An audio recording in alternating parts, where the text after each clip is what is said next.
నమస్తే, welcome to yes news. ముందుగా headlines. P4 విధానంపై సీఎం చంద్రబాబు సమీక్ష. P4 కార్యక్రమాన్ని విస్తృతం చేసేందుకు పటిష్టమైన వ్యవస్థను ఏర్పాటు చేయాలని నిర్ణయం.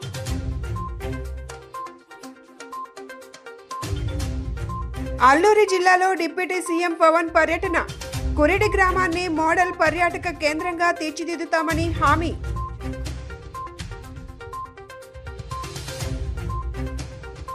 పవన్ కుమారుడు మార్క్ శంకర్కు అగ్ని ప్రమాదంలో గాయాలు.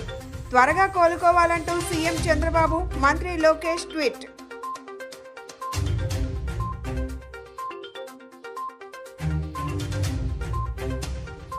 విజయవాడ బందర్ రోడ్లో రీజనల్ పాస్పోర్ట్ కార్యాలయం ప్రారంభం. రీజనల్ పాస్పోర్ట్ సేవా కేంద్రం ద్వారా రోజుకు 1000 దరఖాస్తులు ప్రాసెస్ చేస్తారని కేంద్ర సహాయ మంత్రి కీర్తివర్ధన్ సింగ్ వెల్లడి.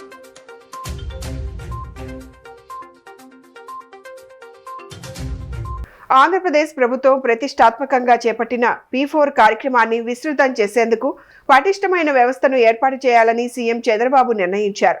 సీఎం చైర్మన్ గా రాష్ట్ర స్థాయి సొసైటీ ఏర్పాటుకు చంద్రబాబు నిర్ణయం తీసుకున్నారు. జీరో పావర్టీ P4 పై నిర్వహించిన సమీక్షలో ఈ నిర్ణయం తీసుకున్నారు. మార్గదర్శకాలను కలెక్టర్, మంత్రులు, ఎమ్మెల్యేలు గుర్తించేలా వ్యవస్థను రూపొందించనున్నట్లు సీఎం తెలిపారు. ఆగస్టు 15 నాటికి 5 లక్షల బంగారు కుటుంబాలను దత్తత తీసుకునేలా కార్యాచరణ రూపొందించనున్నారు. P4 కోసం మిలాప్, డౌనేట్, కార్డ్, రంగ్ దే సంస్థల సహకారం తీసుకోవాలని సమీక్షలో నిర్ణయం తీసుకున్నారు. అల్లూరి సీతారామరాజు జిల్లాలో ఉప ముఖ్యమంత్రి పవన్ కళ్యాణ్ రెండో రోజు పర్యటించారు. ఈ సందర్భంగా డుమ్రిగూడ మండలంలోని కురిడి గ్రామాన్ని ఆయన సందర్శించారు.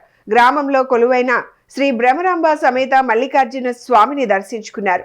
గ్రామస్తులు, ఆలయ కమిటీ సభ్యులతో కలిసి పంచామృతాలతో స్వామివారికి అభిషేకం నిర్వహించారు. అనంతరం ఆలయ అర్చకులు పవన్ కు తీర్థ ప్రసాదాలు అందజేశారు. గిరిజనుల కోరిక మేరకు కురిడి గ్రామాన్ని పవన్ కళ్యాణ్ సందర్శించారు. అక్కడ నిర్వహించిన రచ్చబండ కార్యక్రమంలో ఆయన పాల్గొన్నారు. కురిడి గ్రామాన్ని మోడల్ పర్యాటక కేంద్రంగా తీర్చిదిద్దుతామని తెలిపారు. గ్రామ దేవతల ఆలయాలను అభివృద్ధి చేసి స్థానికులకు ఉపాధి కల్పిస్తామని చెప్పారు. ఉపాధి హామీ పథకంలో భాగంగా ఉద్యాన పంటల మొక్కలను అందజేస్తామని పవన్ కళ్యాణ్ పేర్కొన్నారు.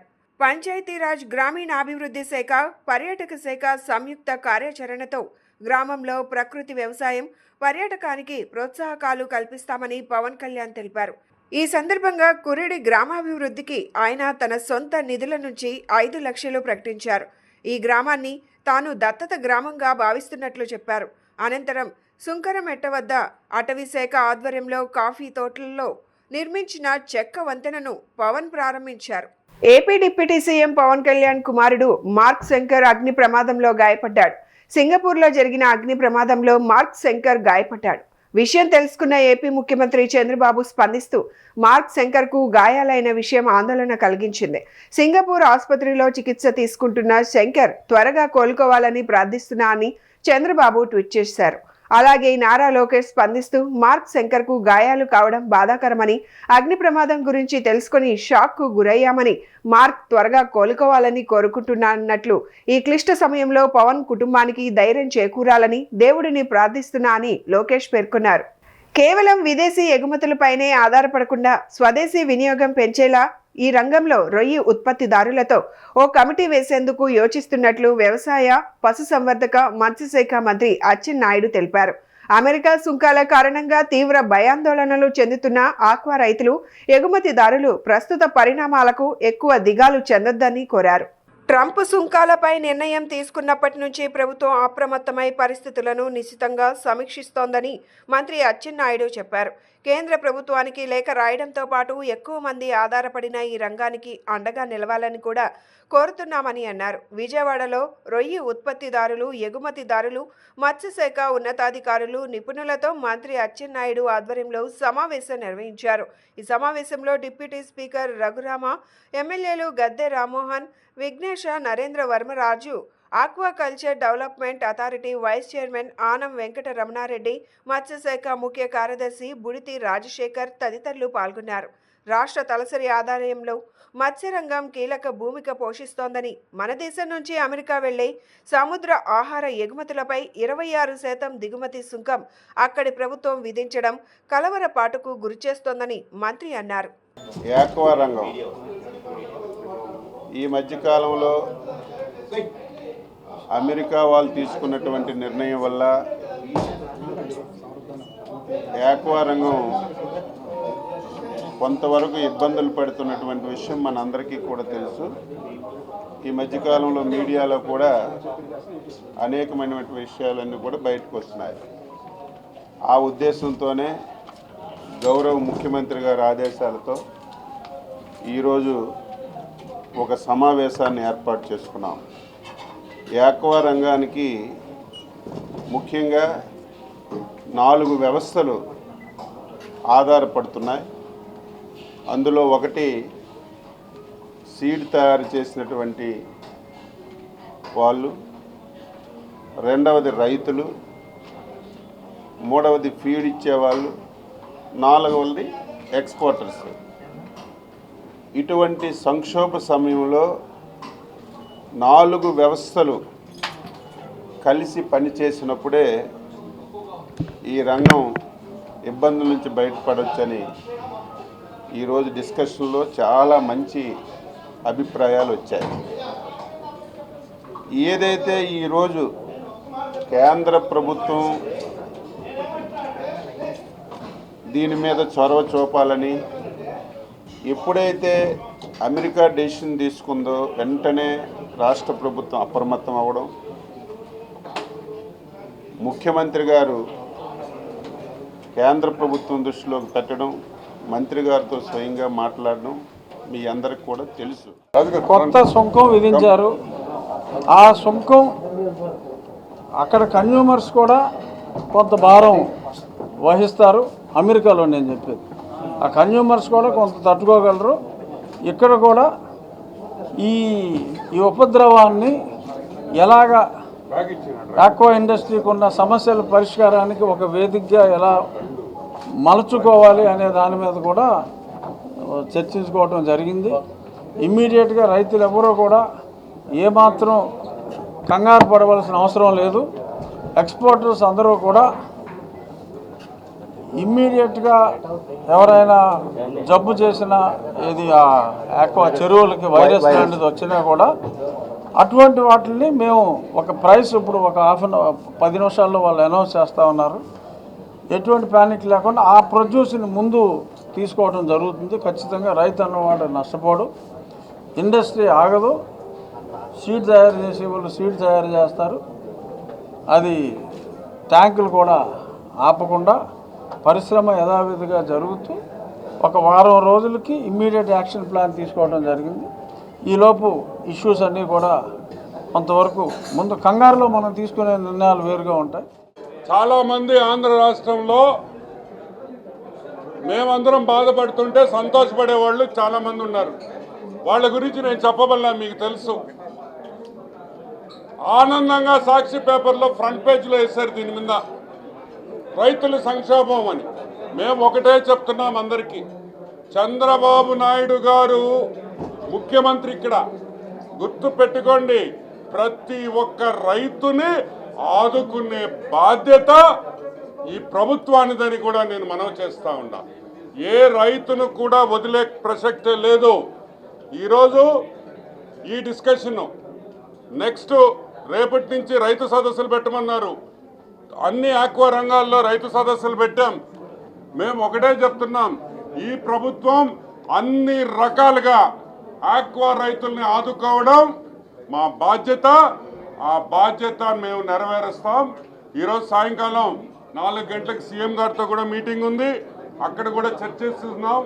అదేవిధంగా సీఎం గారు సెంట్రల్ గవర్నమెంట్ ఎన్డీఏ ప్రభుత్వంతో కూడా టాక్స్లో ఉన్నారు. కాబట్టి ఎవరు ప్యానిక్ కావాల్సిన అవసరం లేదు. దయచేసి రైతులకు అందరికి మేము చెప్పేది ఒకటే, no need to panic, we're there. మేము మిమ్మల్ని కాపాడే బాధ్యత ఈ ప్రభుత్వానిదని కూడా మనం చేస్తున్నాం. రీజనల్ పాస్పోర్ట్ సేవా కేంద్రం ద్వారా అత్యుత్తమ సేవలు అందుతాయని కేంద్ర విదేశాంగ పర్యావరణ అటవీ శాఖ సహాయ మంత్రి కీర్తివర్ధన్ సింగ్ తెలిపారు. అమరావతిలో 2 ఎకరాల్లో పాస్పోర్ట్ కార్యాలయ ఏర్పాటుకు సీఎం చంద్రబాబు అవకాశం కల్పించారని ఆయన తెలిపారు. రీజనల్ పాస్పోర్ట్ సేవా కేంద్రం ద్వారా రోజుకు 1000 దరఖాస్తులు ప్రాసెస్ చేస్తారని ఆయన వివరించారు.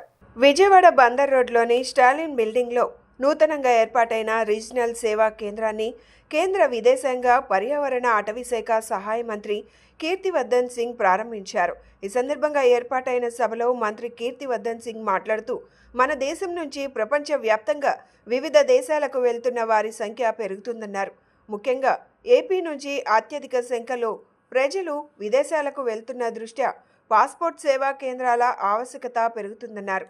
ఏపీలో పోలీస్ వెరిఫికేషన్ కూడా త్వరితగతిన జరుగుతుందన్నారు. రీజనల్ పాస్పోర్ట్ సేవా కేంద్రం ద్వారా అత్యుత్తమ సేవలు అందుతాయన్న ఆకాంక్షను ఆయన వ్యక్తం చేశారు. 2047 వికసిత్ భారత్ లక్ష్యాలు పూర్తి చేసేది ప్రభుత్వం పనిచేస్తుందన్నారు. ఎంపీ కేశినేని శివనాథ్, తూర్పు ఎమ్మెల్యే గద్దె రామ్మోహన్లు మాట్లాడుతూ పాస్పోర్ట్ సేవలు సరళతరం చేసే దిశగా చర్యలు తీసుకుంటున్నామన్నారు. విశాఖతో పాటు విజయవాడలో కూడా రీజనల్ కార్యాలయం ఏర్పాటు చేసుకున్నామని, అమరావతిలో గల ప్రాంతీయ సంఘ కార్యాలయం ఏర్పాటు కానుందని తెలిపారు. కార్పొరేట్ కార్యాలయాలకు దీటుగా పాస్పోర్ట్ కార్యాలయాన్ని తీర్చిదిద్దారని, అంకిత భావంతో సేవలు అందిస్తున్న పాస్పోర్ట్ ఆఫీసర్ హర్షవర్ధన్ను అభినందించారు. ఈ కార్యక్రమంలో పాస్పోర్ట్ కార్యాలయం అధికారులు, సిబ్బంది పాల్గొన్నారు. कितनी अच्छी फैसिलिटीज़ हैं वहाँ पे, कितना अच्छा सिस्टम है एंड हम लोगों का ये कोशिश है, it's a endeavor that any applicant who comes and applies for a passport, उसको we can ensure the service to him in a smooth and seamless manner. That's why we have passport printing facilities also in the same building, in the same complex. And we are trying to do this to all our passport seva cairns, all our regional passport offices throughout the country. And most of them have already been renovated. The Tata consultants have been given this task of renovating, shifting or building new passport offices all over the country. Andhra Pradesh is seeing the inauguration of the freshly minted regional passport office in Vijayawada, being inaugurated by the Honorable Minister of State for External Affairs and for Environment, Forest and Climate Change, Sri Kirtivardhan Singh Garu, in the presence of all the honorable dignitaries. It's a proud moment for us at the Central Passport Organization and the Passport Seva project in New Delhi under the Ministry of External Affairs, because this project, which was conceived in October 2023, was built and got ready at such a rapid pace. This RPO, the Regional Passport Office, will cater to passport applicants from 15 districts of the central, southern, coastal and Rayalaseema regions. Under its jurisdiction, there are 2 passport seva kendras, one in Vijayawada, one in Tirupati, and we have 13 post office passport seva kendras. ఇదివరకు సేవా కేంద్రాల్లో ఉండేది, వాళ్ళ passport office కూడా ఇక్కడికి వచ్చినందుకు ముందుగా external affairs మినిస్టర్లు అందరికీ కూడా, ఎక్స్టర్నల్ అఫైర్స్ మినిస్ట్రీకి ధన్యవాదాలు. అన్నిటికన్నా ముందుగా ఈ ఆఫీస్ ఓపెన్ చేయడానికి వచ్చిన కీర్తివర్ధన్ సింగ్ గారికి, మా పశ్చిమ నియోజకవర్గ ఎమ్మెల్యే గౌరవనీయులు సుజనా చౌదరి గారికి, గద్దె రామ్మోహన్ రావు గారికి, అంతేకాకుండా జాయింట్ సెక్రటరీ శ్రీనివాస్ గారికి, అన్నిటికన్నా ముఖ్యంగా ఇక్కడ పాస్పోర్ట్ ఆఫీసర్ హర్షవర్ధన్ చాలా యాక్టివ్గా ఉంటారు, చాలా ప్యాషనేట్గా వర్క్ చేస్తారు. చక్కటి కేంద్రం చూస్తే పాస్పోర్ట్ ఆఫీస్లో ఏమీ కష్టపడకుండా పాస్పోర్టు తీసుకునే వాళ్ళకి ఎటువంటి ఇబ్బంది లేకుండా ఒక రిక్రియేషన్ హాల్, ఏదో సినిమా థియేటర్కో ఎక్కడికో వెళ్ళి ఎంత ఆనందంగా ఫీల్ అవుతారో అదే విధంగా చక్కగా వచ్చిన పాస్పోర్ట్ హోల్డర్లు అందరూ ఒక పాస్పోర్ట్ ఆఫీసుకు కాదు, ఎక్కడో ఒక కార్పొరేట్ ఆఫీస్కి వచ్చే విధంగా తయారు చేసినందుకు థ్యాంక్ యూ వన్స్ అగైన్.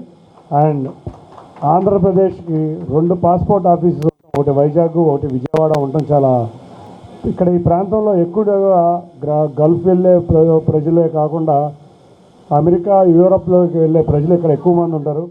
నాకు చాలా సంతోషంగా ఉంది, ఎందుకంటే మన రాష్ట్రం విభజించిన తర్వాత 2016లో మొదలు పెడితే 2017లో అప్పటి external affairs minister Sushma Swaraj గారి దగ్గర కూర్చొని ఇప్పటికే నా కళ్ళకి గుర్తొస్తూ ఉన్నాయి. when Sushma Swaraj ji was the Central Affairs Minister. In fact, this was one of the commitment given in the Reorganization Act. Thereby, in fact, I went and requested her to expedite to open this. That is how we also requested passport office authorities to purchase land to set up a permanent building in Amravati, capital, which is likely to come, which has come true. I am very happy. So this is, as everyone knows that today many of the students fraternity are going to abroad for various opportunities as well as for the education, and they are also looking forward to get passports for their parents, grandparents, etc. A full-scale passport office with state-of-the-art facilities and a citizen-centric office which are going to be made available in Vijayawada city. This will bring significant benefits to both the local population and the wide region. As a prominent city in Andhra Pradesh, Vijayawada is expected to handle a substantial volume of passport applications, while the residents of rural areas across Andhra Pradesh will now have easier access in passport services. Having an enhanced passport seva kendra nearby simplifies the application process, making it more user friendly and less time consuming for applicants. Now we need not apply to Visakhapatnam for corrections and changes in passports. This service will provide me here later. Honorable Chief Minister, ముఖ్యమంత్రి సహాయ నిధి నిరుపేదలకు అత్యవసర సమయాల్లో ఆసరాగా నిలుస్తోందని central MLA bonda Uma తెలిపారు. నియోజకవర్గ పరిధిలో 64వ డివిజన్కు చెందిన 3 లబ్ధిదారులకు సీఎంఆర్ఎఫ్ చెక్లను ఆయన కార్యాలయంలో అందజేశారు. ఈ సందర్భంగా ఆయన మాట్లాడుతూ నియోజకవర్గ వ్యాప్తంగా ప్రతి డివిజన్లో ఉన్నటువంటి సమస్యలను అడిగి తెలుసుకొని వాటి పరిష్కార దిశగా కృషి చేస్తున్నామన్నారు. అత్యవసర పరిస్థితుల్లో ఉండి వైద్యం చేయించుకోలేని వారికి చేయూతనిస్తూ ముఖ్యమంత్రి సహాయ నిధి చెక్కులను ప్రతిరోజు లబ్ధిదారులకు పారదర్శకంగా అందిస్తున్నామన్నారు. సెంట్రల్ శాసనసభ్యులు బోండా ఉమామహేశ్వర గారు ఆధ్వర్యంలో పార్టీ కార్యాలయం నందు 62వ డివిజన్లో ఏదైతే అనారోగ్యంతో బాధపడుతూ హాస్పిటల్కి బోల్డని డబ్బులు ఖర్చు పెట్టుకొని ఇబ్బంది పడుతుంటే మా ఎమ్మెల్యే గారి దృష్టికి తీసుకెళ్ళంగానే సీఎం సహాయ నిధి నుంచి ఎమ్మంటనే చెక్కులు ఈరోజు వాళ్ళకి ఎంతైతే హాస్పిటల్కి అయిందో తెప్పించి వాళ్ళకి చెక్కులు ఇవ్వడం జరిగింది. మరి ఇంత మంచి కార్యక్రమాన్ని గత గవర్నమెంట్ ఏదైతే 2014లో సీఎం రిలీఫ్ ఫండ్లు క్యాన్సిల్ చేసి వైసీపీ గవర్నమెంట్ ఇచ్చేశారు, మళ్ళా చంద్రబాబు నాయుడు గారు గెలంగానే ఏదైతే ఈ సెంట్రల్ నియోజకవర్గంలో పేద ప్రజలు రెక్కాడితే కానీ డొక్కాడిన కుటుంబాలు అనమాట, మరి రోజు పనికెళ్తే కానీ జీవనోపాధి ఉండదు. అలాంటి కుటుంబాలని ఈరోజు ఆదుకుంటున్నారంటే మా ప్రీతం ముఖ్యమంత్రి నారా చంద్రబాబు నాయుడు గారికి, మరి ఏదైతే ఎప్పుడు ప్రజల కోసం తప్పించే మా బోండా ఉమామహేశ్వర గారికి మరి ఒక్కసారి ధన్యవాదాలు తెలియజేసుకుంటూ మాకు ఈ అవకాశం ఇచ్చినందుకు ధన్యవాదాలు. నా ఆరోగ్యం బాగాక హాస్పిటల్కి ఆపరేషన్ చేయించుకోవాలండి, డబ్బులు సరిపడలేదు. సీఎం గారికి పెట్టుకున్నానండి. నాకు ఎమ్మెల్యే గారు చెక్ పాస్ చేశారండి. సీఎం గారికి ఎమ్మెల్యే గారికి ధన్యవాదాలు తెలుపుతున్నానండి. కృష్ణానది తీరాన శ్రీ వైష్ణవ మహాదివ్య క్షేత్ర సేవా సంఘం ఆధ్వర్యంలో శ్రీవారి వైభవోత్సవ సహిత హనుమాన్ చాలీసా సమాపనోత్సవాలు ఘనంగా ప్రారంభమయ్యాయి. ఈ నెల 13వ తేదీ వరకు శ్రీవారి వైభవోత్సవ సహిత హనుమాన్ చాలీసా సమాపనోత్సవాలు నిర్వహిస్తున్నట్లు సంఘం కార్యదర్శి దూపుగుంట్ల శ్రీనివాసరావు తెలిపారు. ఈ సందర్భంగా కృష్ణా తీరాన బబ్బూరి గ్రౌండ్స్ లో నమూనా ఆలయాన్ని ఏర్పాటు చేసి శ్రీవారి ఉదయాస్తమాన సేవలు నిర్వహిస్తామని ఆయన చెప్పారు. కృష్ణానది తీరాన శ్రీ వైష్ణవ మహాదివ్య క్షేత్ర సేవా సంఘం ఆధ్వర్యంలో శ్రీవారి వైభవోత్సవ సహిత హనుమాన్ చాలీసా సమాపనోత్సవాలు ప్రారంభమైన సందర్భంగా నగరంలోని బాబ్బూరి గ్రౌండ్స్లో శ్రీ వైష్ణవ మహాదేవ క్షేత్ర సేవా సంఘం ఆధ్వర్యంలో విలేకరుల సమావేశం ఏర్పాటు చేశారు. ఈ సమావేశంలో సంఘం కార్యదర్శి దూపుగుంట్ల శ్రీనివాసరావు మాట్లాడుతూ పెనుమాక గ్రామంలో గల శ్రీ వైష్ణవ మహాదేవ క్షేత్రంలో 365 రోజుల పాటు అఖండ శ్రీ హనుమాన్ పారాయణ కార్యక్రమం నిర్వహించనున్నామన్నారు. ముగింపు కార్యక్రమానికి సంకేతంగా బబ్బూరి గ్రౌండ్స్లో ఈ నెల 7 నుండి 13వ తేదీ వరకు 50,000 మంది భక్తులతో హనుమాన్ చాలీసా పారాయణం ఏర్పాటు చేశామన్నారు. ఏడాది పాటు నిర్విరామంగా హనుమాన్ చాలీసా పారాయణం చేసిన భక్తులను అయోధ్య రామ మందిర దర్శనానికి తీసుకువెళ్తామని చెప్పారు. అనంతరం ప్రముఖ గాయకులు ఎంఎస్ రామారావు మనవడు ఎంఎస్ శ్రీనివాస్ మాట్లాడుతూ ప్రతిరోజు సాయంత్రం 6 గంటల నుండి 8 గంటల వరకు సుందరాకాండ హనుమాన్ చాలీసా పారాయణం చేస్తామని వివరించారు. శ్రీవారి నమూనా ఆలయాన్ని రూపొందించి తిరుమల తరహాలో ఉదయాస్తమాన సేవలు నిర్వహిస్తూ శ్రీ వైష్ణవ మహాదేవ క్షేత్ర సేవా సంఘం ఇంతటి బృహత్తర కార్యక్రమాలను నిర్వహించడం అభినందనీయమన్నారు. మహాదేవి క్షేత్రం ఎంతో అద్భుతమైన కార్యక్రమానికి ఒక గొప్ప వేదిక చేసుకుంది బబ్బూరి గ్రౌండ్ని. ఇటువంటి క్షేత్రం ఆంధ్రప్రదేశ్ రాష్ట్రంలో మొట్టమొదటిసారిగా వెలిసినటువంటి క్షేత్రంలో క్షేత్రపాలకుడిగా ఉన్నటువంటి శ్రీ కార్యసిద్ధి హనుమాన్ స్వామి వారి యొక్క అనుగ్రహం దేవాలయానికి ఎవరైతే అందిందో ఆ అనుగ్రహాన్ని ప్రజలకి భక్తులందరికీ అందించాలనే ఉద్దేశంతో అక్కడ ఏర్పాటు చేసిన 365 రోజులు 24 గంటల అఖండ శ్రీ హనుమాన్ చాలీసా పారాయణ 2024 ఏప్రిల్ 23 చిత్తా నక్షత్రం మంగళవారం నాడు పౌర్ణమి రోజున ప్రారంభమైంది. ఆ ప్రారంభానికి కూడా శ్రీమాన్ శ్రీ పి శ్రీనివాస్ గారు, ఎంఎస్ రామారావు గారు మనరు వారి యొక్క ప్రారంభ ఉపన్యాసం, ప్రారంభ చాలీసా కార్యక్రమంతో ఈరోజు వరకు జరుగుతూ దీని సమాపనోత్సవం ఏప్రిల్ 13, ఈ సంవత్సరం ఏప్రిల్ 13 చివరి రోజు ఆ కార్యక్రమంతో పూర్తవుతుంది. ఈ 7 రోజులు కూడా స్వామివారు వారి అనుగ్రహంతో మాకు 7 రోజులు నిన్నటి నుంచి 12వ తారీఖు 13వ తారీఖు వరకు కూడా సుందరాకాండ పారాయణ ఎంతో గొప్పగా ఈ చుట్టుపక్కల ఉండే భక్తులందరికీ బాగా అర్థమయ్యే విధంగా వారి గురించి చెప్పే అవసరం లేదు. ఎంతో గొప్ప వ్యక్తి వారి తాతగారు కానీ అటువంటి వారి కంట నుంచి వచ్చే సుందరాకాండ పారాయణ వింటే ఎన్నో జన్మల పుణ్యఫలం మనకు అందుతుంది. కాబట్టి వారు ఈ కార్యక్రమానికి రావడం ఎంత విశేషం. అట్లనే ఇక్కడ తిరుమల నమూనా దేవాలయాన్ని ఏర్పాటు చేసి తిరుమలలో జరిగే ప్రతి సేవని భక్తులందరికీ చూపించాలనే ఉద్దేశంతో ఏర్పాటు చేశాం.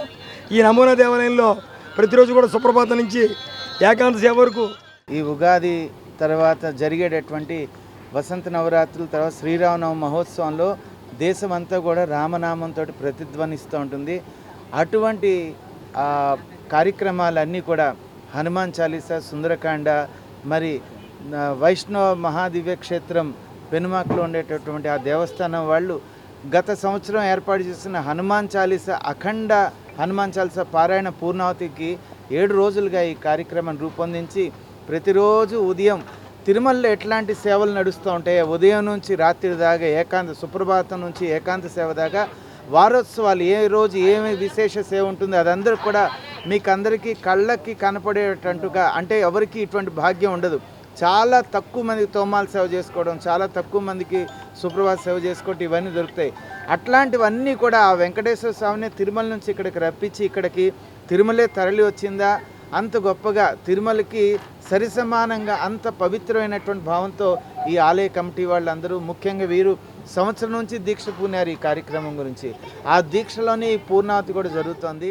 విజయవాడలో ఎండలు పెరిగిపోతున్న తరుణంలో ప్రజల దాహార్దిని తీర్చేందుకు ప్రభుత్వం 70 చలివేంద్రాలను ఏర్పాటు చేసిందని నగరపాలక సంస్థ టీడీపీ ఫ్లోర్ లీడర్ నిలిబండ్ల బాలస్వామి తెలిపారు.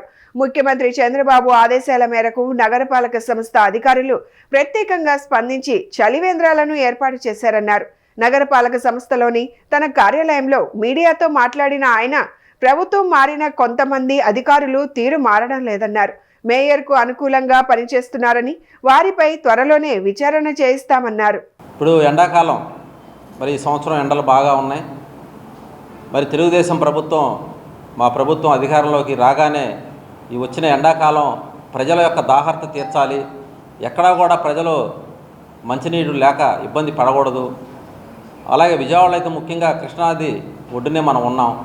ప్రజల దాహార్తి తీర్చడమే ప్రధాన ఎజెండాగా చంద్రబాబు గారు కానీ, విజయవాడలో మా ఎమ్మెల్యేలు కానీ, ఎంపీ గారు కానీ అందరూ కూడా దానికి ప్రాధాన్యతనిచ్చి మరి కార్పొరేషన్లో మన కమిషనర్ గారితో మేమందరం మాట్లాడి మరి ప్రజలకి వాటర్లు ఎక్కడికక్కడ అందుబాటులో ఉండే విధంగా విజయవాడ నగరంలో చల్లటి నీరు మరి పాదచారులు కానీ, వాహన సోదకులు కానీ, మరి విజయవాడకి విచ్చేసినటువంటి ఇతర ప్రాంతాల నుంచి విచ్చేసేటటువంటి వినియోగదారులు కానీ అందరూ కూడా మంచినీటిని అందించాలనే ఒక మంచి ఉద్దేశంతో ఈ ప్రభుత్వం 75 చోట్ల విజయవాడ నగరంలో నియోజకవర్గానికి సుమారుగా 25 చోట్ల మంచినీటిని అందించే విధంగా ప్రధాన కూడలలో మరి బడ్డీలు ఏర్పాటు చేసి సలివేంద్రాలు ఏర్పాటు చేసి మంచినీరుని ప్రజలకి స్వచ్ఛమైన మంచినీరుని అందిస్తుంటే ఈరోజు విజయవాడలో ప్రజలందరూ కూడా చాలా సంతోషంగా చాలా హ్యాపీగా ఎక్కడికక్కడ మాకు మంచినీళ్ళు దొరుకుతున్నాయి, కొన్ని చోట్ల మధ్య కూడా ఏర్పాటు చేశారు కార్పొరేషన్ అని చెప్పి మరి విజయవాడ మున్సిపల్ కార్పొరేషన్ని ఈ ప్రభుత్వాన్ని మరి మెచ్చుకోవడం ప్రజలందరూ కూడా చాలా శుభ పరిణామంగా తెలియజేస్తూ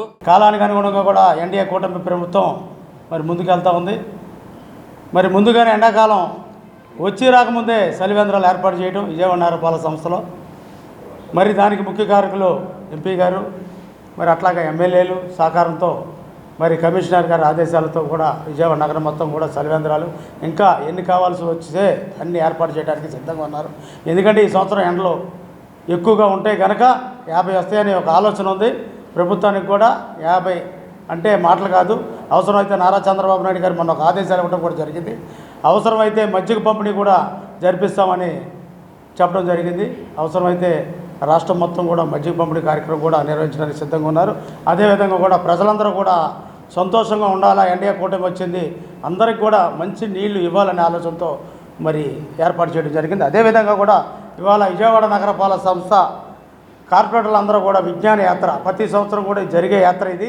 రాష్ట్రంలోని ప్రముఖ నగరపాలక సంస్థల్లో జరుగుతున్న వివిధ అభివృద్ధి కార్యక్రమాలను తెలుసుకునేందుకు విజయవాడ నగరపాలక సంస్థ కార్పొరేటర్లు ఏప్రిల్ 21వ తేదీ నుండి మే 5వ తేదీ వరకు విహార యాత్రకు వెళ్లడం జరుగుతుందని కార్పొరేటర్ ఉమ్మడి వెంకటేశ్వరరావు తెలిపారు.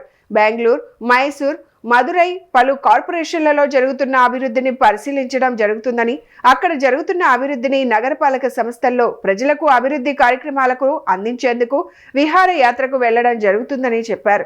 ఈ విహార యాత్రకు నగరపాలక సంస్థ 70 లక్షల రూపాయల నిధులను కేటాయించడం జరిగిందని, ప్రజలకు భారాలు లేని పరిపాలన అందించడమే ఈ యాత్ర ముఖ్య ఉద్దేశమని పేర్కొన్నారు. కాలానికి అనుగుణంగా కూడా ఎన్డీఏ కూటమి ప్రభుత్వం మరి ముందుకెళ్తూ ఉంది. మరి ముందుగానే ఎండాకాలం వచ్చి రాకముందే సలివేంద్రాలు ఏర్పాటు చేయడం విజయవాడ నగరపాలక సంస్థలో మరి దానికి ముఖ్య కారకులు ఎంపీ గారు మరి అట్లాగే ఎమ్మెల్యేలు సహకారంతో మరి కమిషనర్ గారి ఆదేశాలతో కూడా విజయవాడ నగరం మొత్తం కూడా సలివేంద్రాలు ఇంకా ఎన్ని కావాల్సి వస్తే అన్ని ఏర్పాటు చేయడానికి సిద్ధంగా ఉన్నారు. ఎందుకంటే ఈ సంవత్సరం ఎండలు ఎక్కువగా ఉంటే కనుక 50 వస్తాయనే ఒక ఆలోచన ఉంది ప్రభుత్వానికి కూడా. 50 అంటే మాటలు కాదు, అవసరమైతే నారా చంద్రబాబు నాయుడు గారు మొన్న ఒక ఆదేశాలు ఇవ్వడం కూడా జరిగింది. అవసరమైతే మజ్జిగ పంపిణీ కూడా జరిపిస్తామని చెప్పడం జరిగింది. అవసరమైతే రాష్ట్రం మొత్తం కూడా మజ్జిగ పంపిణీ కార్యక్రమం కూడా నిర్వహించడానికి సిద్ధంగా ఉన్నారు. అదేవిధంగా కూడా ప్రజలందరూ కూడా సంతోషంగా ఉండాలా, ఎన్డీఏ కూటమి వచ్చింది, అందరికి కూడా మంచి నీళ్లు ఇవ్వాలనే ఆలోచనతో మరి ఏర్పాటు చేయడం జరిగింది. అదేవిధంగా కూడా ఇవాళ విజయవాడ నగరపాలక సంస్థ కార్పొరేటర్లు అందరూ కూడా విజ్ఞాన యాత్ర ప్రతి సంవత్సరం కూడా జరిగే యాత్ర ఇది. గురునానక్ నగర్ శ్రీ కనకదుర్గ గెస్టెడ్ ఆఫీసర్స్ కాలనీలో సోమవారం రాత్రి కురిసిన అకాల వర్షానికి పెద్ద వృక్షం నేలకొరిగింది. విద్యుత్ స్తంభాలపై పడడంతో స్థానికులు విజయవాడ నగరపాలక సంస్థ విద్యుత్ శాఖకు సమాచారం అందించగా విద్యుత్ సరఫరా ఆపడంతో విజయవాడ నగరపాలక సంస్థ ఉద్యానవనం బృందం వృక్షాన్ని తొలగించారు. వెంటనే విద్యుత్ శాఖ విద్యుత్ స్తంభానికి మరమ్మతులు చేసి స్థానికులకు ఎటువంటి ఇబ్బందులు కలగకుండా విద్యుత్ సరఫరాను పునరుద్ధరించారు. విజయవాడ నగరపాలక సంస్థ ఉద్యానవన సూపర్వైజర్ బాబు వారి బృందం, విద్యుత్ శాఖ ring road assistant engineer Phanindra వారి బృందం తక్షణమే స్పందించి వారు అందించిన సేవలకు స్థానికులు ప్రశంసించారు.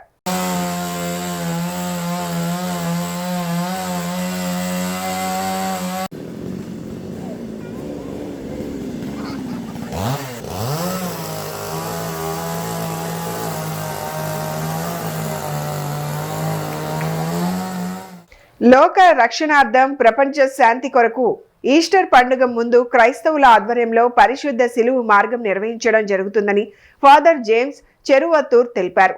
40 రోజుల పాటు ఉపవాస దీక్షలు చేస్తూ క్రీస్తునాథుని పట్ల భక్తి విశ్వాసం కలిగి ఉండటం వల్ల ప్రజలందరికీ మంచి జరుగుతుందన్నారు. ఒకరికొకరు అర్థం చేసుకుంటూ ప్రాణ త్యాగం చేసిన క్రీస్తు ప్రభువుని ప్రేమ రాజ్యాన్ని ప్రతి ఒక్కరూ అలవర్చుకోవాలని కోరారు. సెయింట్ పీటర్స్ కో కథీడ్రల్, జోజినగర్, పెజ్జన్పేట, ఆర్ఆర్పేట, సింగినగర్, ఆర్సీఎం సంఘాల సంయుక్త ఆధ్వర్యంలో ప్రపంచ శాంతి కోరుతూ పరిశుద్ధ శిలువ మార్గం జరిగింది. One town Tarapet co cathedral RCM church నుండి గుణదల మేరీమాత చర్చి వరకు పాదయాత్ర నిర్వహించారు. ఈ కార్యక్రమంలో one town RCM church, Pezzonpet, Rajarajeswaripeta, Singhnagar, Jojinagar తదితర ప్రాంతాల నుంచి భక్తులు పెద్ద సంఖ్యలో క్రైస్తవుల పాదయాత్రలో పాల్గొన్నారు. ఈ కార్యక్రమానికి నేతృత్వం వహించిన RCM church father James Cheruvathur, father Chinnappa, father Vijay కుమార్లు మాట్లాడుతూ యేసుక్రీస్తు మానవులందరి శ్రేయస్సు కోరుకుంటారని చెప్పారు. పాపులను రక్షించడం కోసం శిలువపై మరణం పొందాడని తెలిపారు. తపస్సు కాల 40 రోజుల పాటు క్రైస్తవులు మనసుల్ని త్యాగపరుచుకుంటూ మారు మనసు పొందే రీతిగా జీవిస్తూ ఉంటారన్నారు.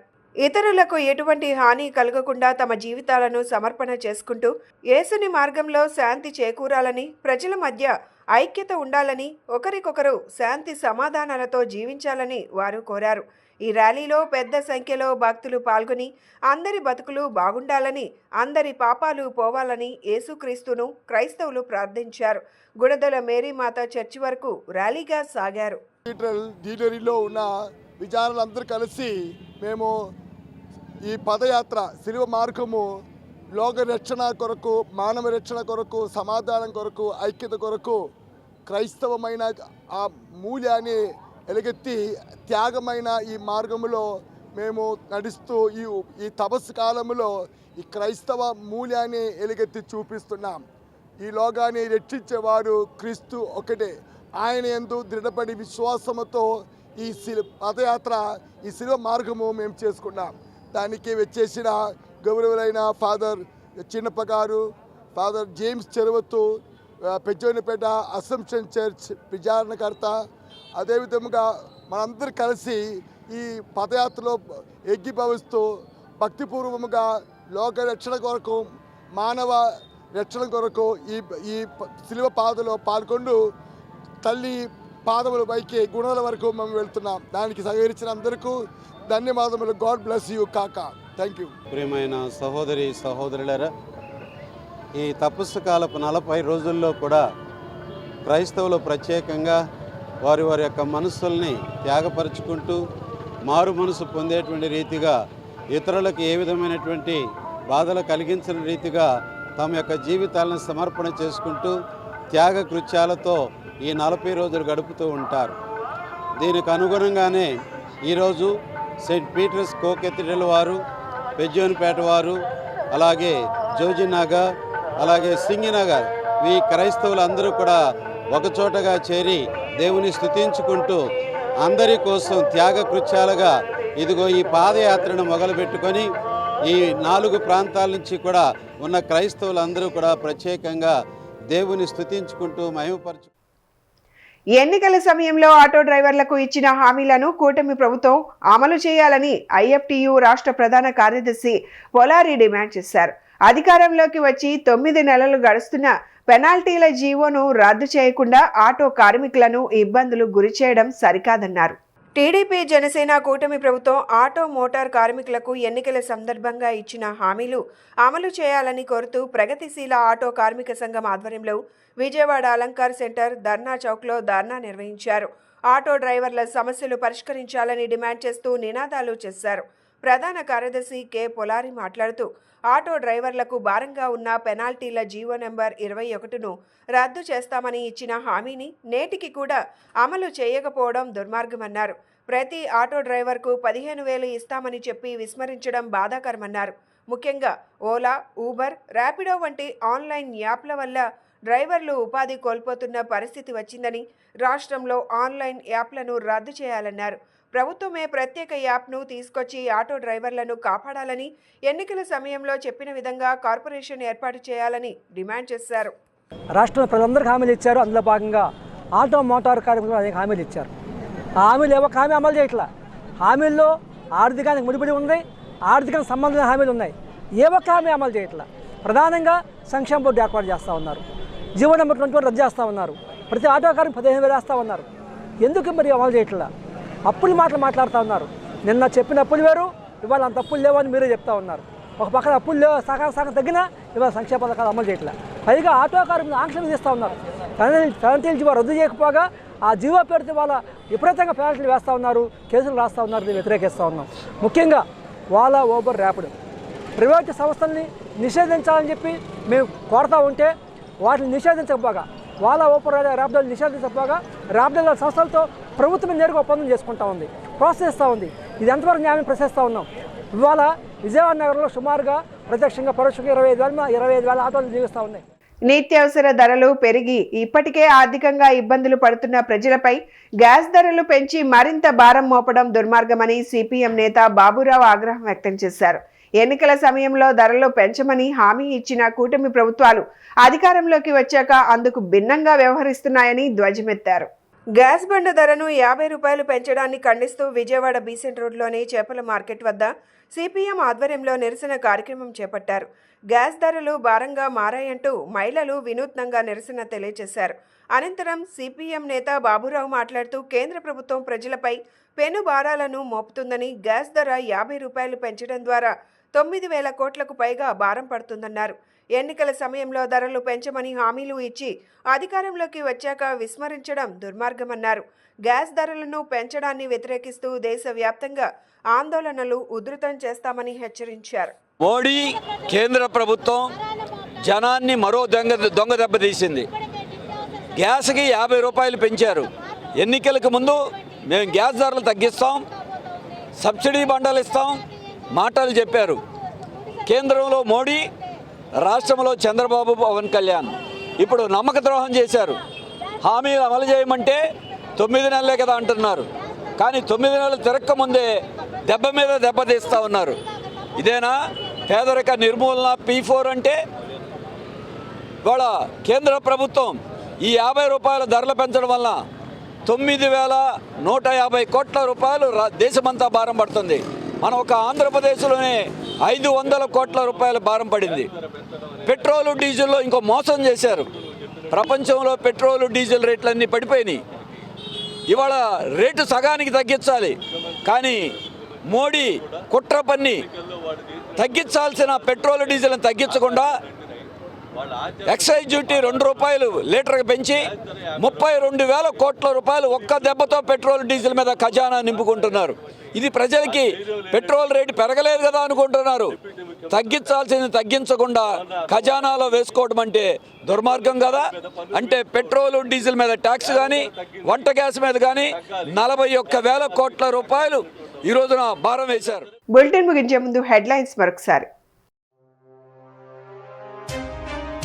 P4 విధానంపై సీఎం చంద్రబాబు సమీక్ష. P4 కార్యక్రమాన్ని విస్తృతం చేసేందుకు పటిష్టమైన వ్యవస్థను ఏర్పాటు చేయాలని నిర్ణయం.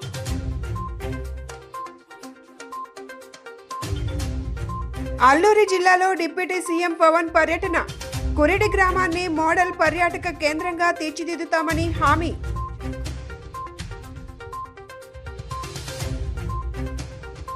పవన్ కుమారుడు మార్క్ శంకర్కు అగ్ని ప్రమాదంలో గాయాలు.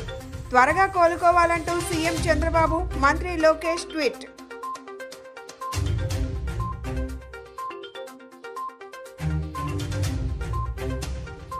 విజయవాడ బందర్ రోడ్లో రీజనల్ పాస్పోర్ట్ కార్యాలయం ప్రారంభం.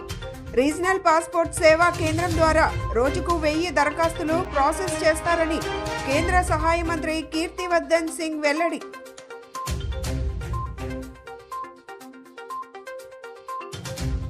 ఇవి ఈనాటి bulletin updates. Keep watching yes news.